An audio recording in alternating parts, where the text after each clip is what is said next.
ముఖ్యమంత్రిగా రేవంత్ రెడ్డి గారు రేపు డిసెంబర్కి 2 సంవత్సరాలు అవుతుంది. ఇంకా 3 సంవత్సరాలు తెలంగాణలో కాంగ్రెస్ గవర్నమెంట్ ఉంటుంది. మళ్ళీ ప్రయత్నం చేస్తాం, మళ్ళీ ప్రజలు అవకాశం ఇస్తారని అనుకుంటున్నాము, ఇస్తారు. మళ్ళీ 5 ఏళ్ళు కూడా మేము ఉండాలనే ఒక ప్రయత్నం కూడా ఎక్కడ కూడా ఆగం. అటు ముఖ్యమంత్రిగా రేవంత్ రెడ్డి గారు ఇవ్వండి, ఇప్పుడున్న మా ఇంకోటి పిసిసి ప్రెసిడెంట్ కావండి, మా ఇన్ఛార్జ్ కావండి, మా పార్టీ ఎంటైర్ క్యాబినెట్ మినిస్టర్లు అందరూ, సీనియర్ నాయకులు మినిస్టర్లు అందరూ కూడా మరి ఈ 3 ఏళ్ళు నేను జుబ్లీహిల్స్ ఓటర్లు అందరూ కూడా ఏం కోరుతున్నా అంటే, నవీన్ యాదవ్ యువకుడు, ఈ బస్తీలలో ఇక్కడ పుట్టిన వ్యక్తి, ఇక్కడే పెరిగిండు, చదువుకున్నాడు, వయసు ఉంది, శక్తి ఉంది, యుక్తి ఉంది. గత 2 సంవత్సరాలు కూడా ఎన్నికల్లో పోటీ చేసిండు, బార్డర్లో ఓడిపోయాడు. అయినా పట్టు విడవకుండా రాజకీయ పోరాటం చేస్తూనే ఉన్నాడు. కాంగ్రెస్ పార్టీ నవీన్ యాదవ్ని గుర్తించింది. ఎన్నికల కంటే ఈ ఎన్నికలుగా మొదలై జనరల్ ఎలక్షన్ కంటే ముందే గుర్తించింది. ఈ నియోజకవర్గంలో అతని ప్రాతినిధ్యము, లీడర్షిప్ అవకాశం కాంగ్రెస్ పార్టీ ఇచ్చింది నవీన్ యాదవ్కి. మరి నవీన్ యాదవ్ జుబ్లీహిల్స్ ఓటర్లకు నేనేం మనవి చేస్తున్నా అంటే, నవీన్ యాదవ్ సంబంధించి శక్తి, యుక్తి, శ్రమ పడే ఒక నాయకుడు జుబ్లీహిల్స్ నియోజకవర్గానికి ఒక నాయకుడు కాంగ్రెస్ పార్టీ ఇచ్చింది. దాని ప్రజలందరితో విజ్ఞప్తి ఏంటంటే, జుబ్లీహిల్స్ ప్రజలందరితో మా విజ్ఞప్తి, కాంగ్రెస్ పార్టీ విజ్ఞప్తి ఏంటంటే,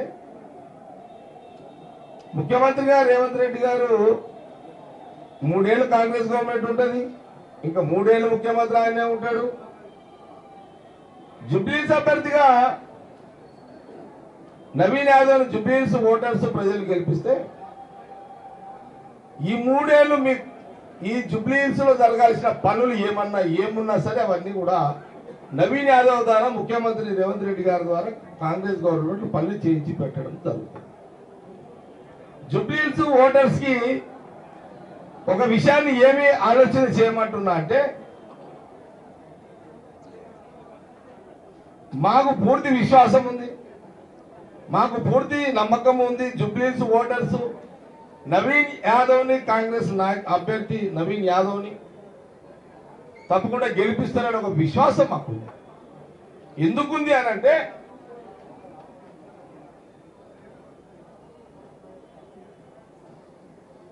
అభ్యర్థులను చూస్తారు. కాంగ్రెస్ పార్టీ అభ్యర్థి నవీన్ యాదవ్ ఉన్నాడు, బీఆర్ఎస్ అభ్యర్థి ఇంకొకరు ఉన్నారు, బీజేపీ అభ్యర్థి ఇంకెవరు ఉన్నారు. బీజేపీ అభ్యర్థి ఎవరు? మరి వాళ్ళిద్దరు అభ్యర్థుల కంటే 101% యాజ్ అ కాంగ్రెస్ పార్టీ లీడర్గా నవీన్ యాదవ్ సర్వీస్ పరంగా మీ అందరికీ గుడ్ పర్సన్, గుడ్ నాయకుడు అనేది నేను చెప్పగలను. నవీన్ యాదవ్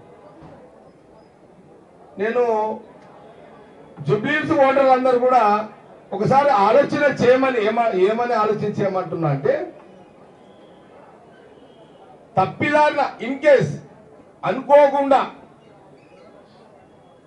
అనుకోని పరిస్థితులలో అనుకోకుండా ఏదైనా పోల్ మేనేజ్మెంట్ లో కొందరు ఓటర్స్ ని ప్రలోభ పెట్టి కొంత ఎక్కడన్నా తేడా వచ్చి ఏమన్నా జరగరానిది జరిగితే, ఇప్పుడు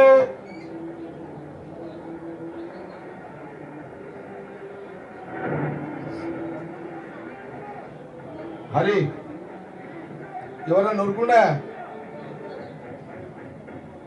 అయితే,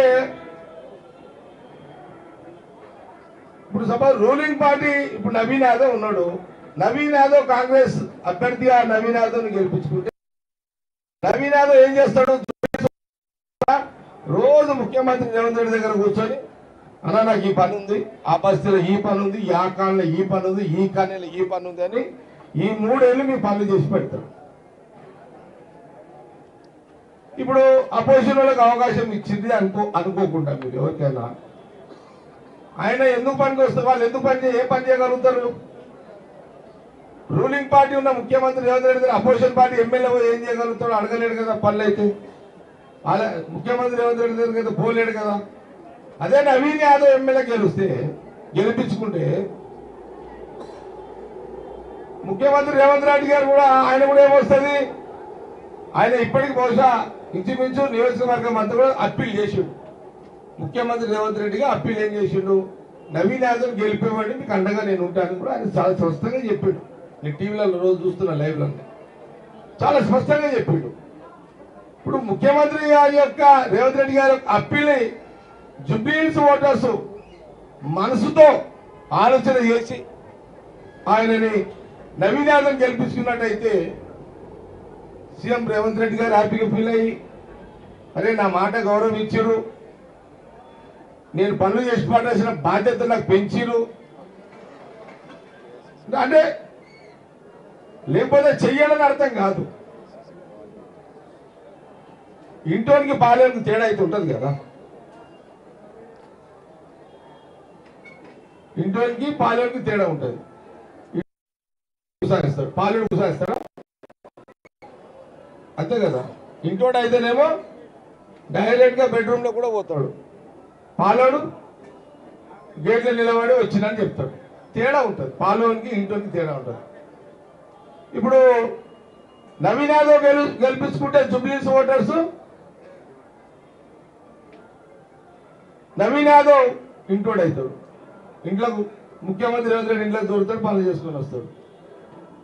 అరే ఇంకో అపోజిషన్ పార్టీ వాళ్ళు మీరు తప్పిదాన్ని ఏమైనా చేస్తే గెలిపించుకుంటే పాలోడు అవుతాడు, గేట్ అవుతాడు, నిలబడతాడు. దీనివల్ల వచ్చేది ఏముంటుంది? దీనివల్ల లాభం ఏముండదు కదా. దీనివల్ల లాభం ఏముంటుంది? జుబ్లీహిల్స్ ఓటర్కి ఆలోచన చేయండి. నేనేమంటున్నానంటే నేను జుబ్లీహిల్స్ ఓటర్స్ కి అప్పీల్ చేస్తున్న కాంగ్రెస్ పార్టీ ఏంటంటే కూల్ మైండ్ తోటి కూల్గా ఆలోచన చేయండి, ప్రశాంతంగా ఆలోచన చేయండి. నవీన్ యాదవ్ గెలిపించుకోవడం వల్ల జుబ్లీహిల్స్ ఓటర్లకు ఎంత మేలు జరుగుతుంది అనేది ఆలోచన చేసుకోండి. మీ కాలనీలలో పెండింగ్ ఉన్న వర్కులు కానివ్వండి, వాటర్ సమస్య కానివ్వండి, డ్రైన్ సమస్య కానివ్వండి, వగేరా వగేరా ఏదైనా కానివ్వండి. అందుకే జుబ్లీహిల్స్ ఓటర్స్ కి చాలా స్పష్టంగా జగ్గారెడ్డిగా నేను కూడా అప్పీల్ ఏం చేస్తున్నా అంటే